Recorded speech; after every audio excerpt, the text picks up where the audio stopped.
that there is a step-by-step process that literally every person takes, I have an example to show you how this works.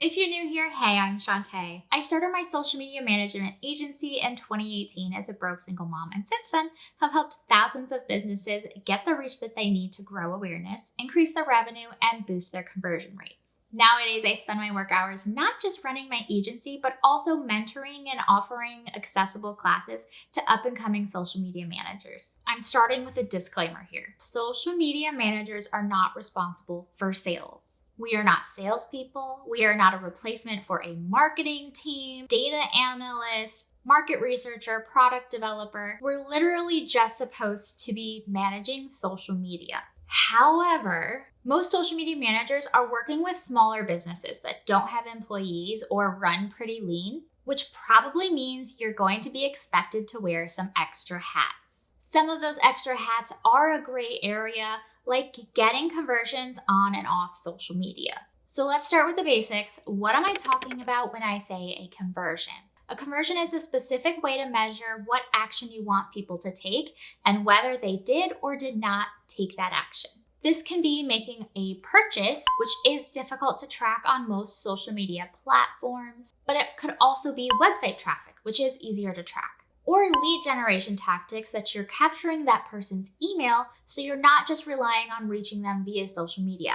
This could be an email newsletter, a free webinar, or a lead magnet. Ideally, your client will have Google Analytics set up so that you can track how much traffic is actually coming to their website from social media. But this is less common for businesses who aren't selling physical products. If they have physical products, they likely already have this already set up from places like their Shopify storefront, for example. Or they've done some studying up on best practices on their own time. Either way, we're tracking how many desired actions are taking place due to our direct social media marketing efforts. So let's say I have a client that sells shoes. Our conversions will be purchases if possible, but if not, it will at least be getting people away from Instagram and over to the website to shop.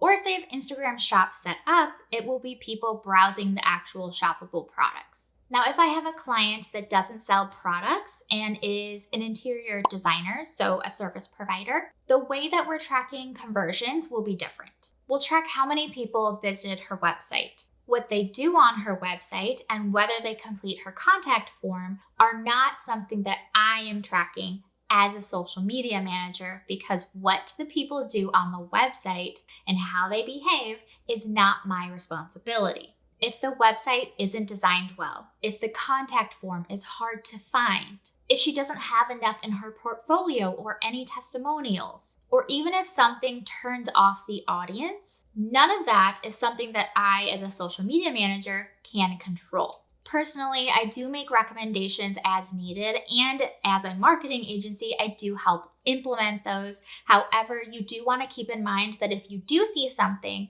that your client can improve on, maybe say something, maybe give them some suggestions or a referral to someone who can help them, because at the end of the day, your efforts will be wasted and your client will likely end up leaving. Make sense? Okay, cool. Let's keep going. So what makes people decide whether they should or should not take that action that we want them to take? The answer to this is literally why I switched from majoring in filmography to advertising. And it's the fact that there is a step-by-step process that literally every person takes when they're deciding to do something or not do that thing. Specifically, when it comes to buying a product or a service, and it's all based on science. This is what we know as marketing psychology, and it's leveraging that step-by-step thought process. Because as much as we want to believe that we are all unique, a lot of our brains work the same way because of society and our wants and our needs. Each step of this process has a new question pop up, and as marketers, it's our job to address that question, usually before the potential customer even realizes they have that question.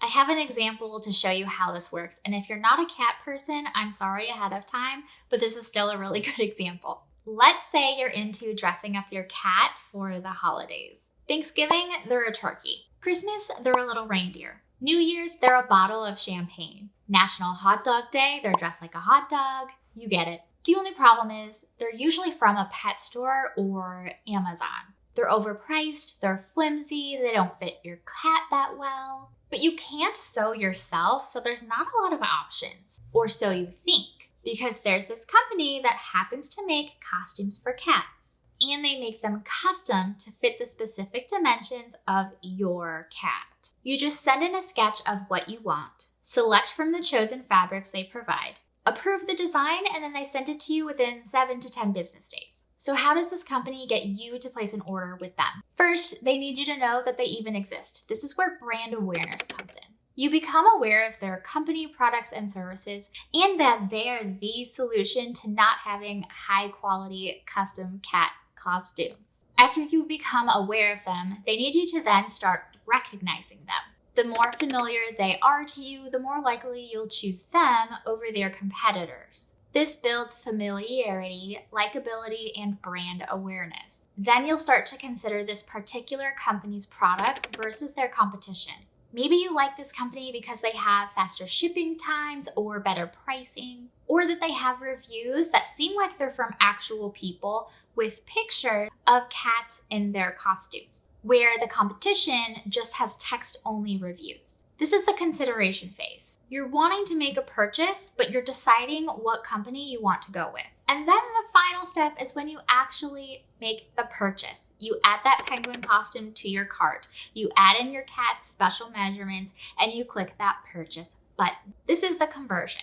You weren't ready to purchase when you first found out about the company. It took a little bit of you getting more information, but at the end of the day, you did make a purchase. And their attempt to convert you was successful. There's an additional step here that could apply, and that's to get you purchasing additional products, which is special sales, exclusive costumes, personalized product recommendations, affiliate programs, and rewards, that kind of thing. Now, in order to apply these successfully to your social media content, you need to know what kind of questions people are asking at each step of the process. So maybe for this costume company, we're creating brand awareness where people are first becoming introduced to the company by showing off some entertaining videos of a costume unboxing, finished with a reveal of the most adorable cat wearing their costume. I can already see the video hook for this. People are going to watch that because 1, if you're into cats, you're going to want to see a cat in a costume.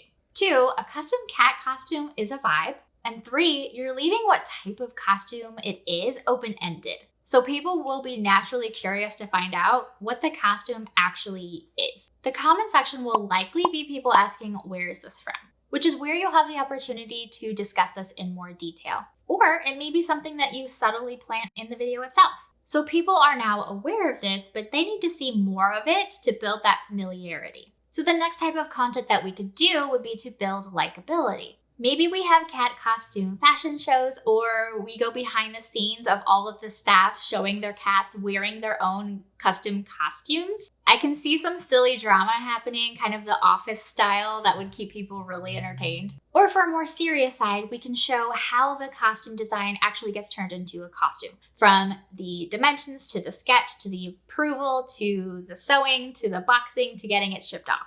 At this point, if someone were to ask, hey, do you know where I could get a costume for my cat? They should be able to remember that you exist. Now we're really ready to get them to consider purchasing from us. A lot of people like to use social proof with this. I can see this being user-generated content, collaborating with a popular fashion influencer who wants their cat to match one of their themed outfits. Or maybe there's a community of cat costume competitions that is really high stakes. And it's someone well known from that circuit that is saying that they trust working with this company for their cat. And for the 4th piece of content, maybe a new costume was released just in time for National Newspaper Day. And you have to order it by a certain date in order to get it in time, in order to be able to celebrate the actual day itself. That's our direct call to action to purchase or convert. And they do, because they've been considering purchasing already, and they were just reminded of this holiday, which we happen to have the perfect solution for: a 1920s newsboy outfit, cap, and a little bag of newspapers that your cat can pretend to deliver. This is an example of what we call the buyer decision journey, which is often referred to as know, like, trust, sell. And when it comes to sell, there's even different types of selling.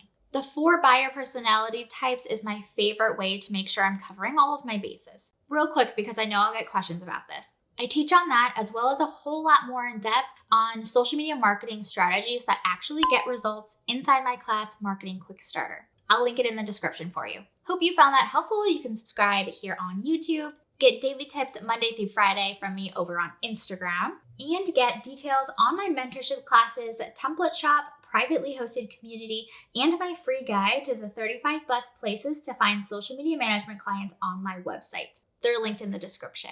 Thanks so much. I'll see you next time.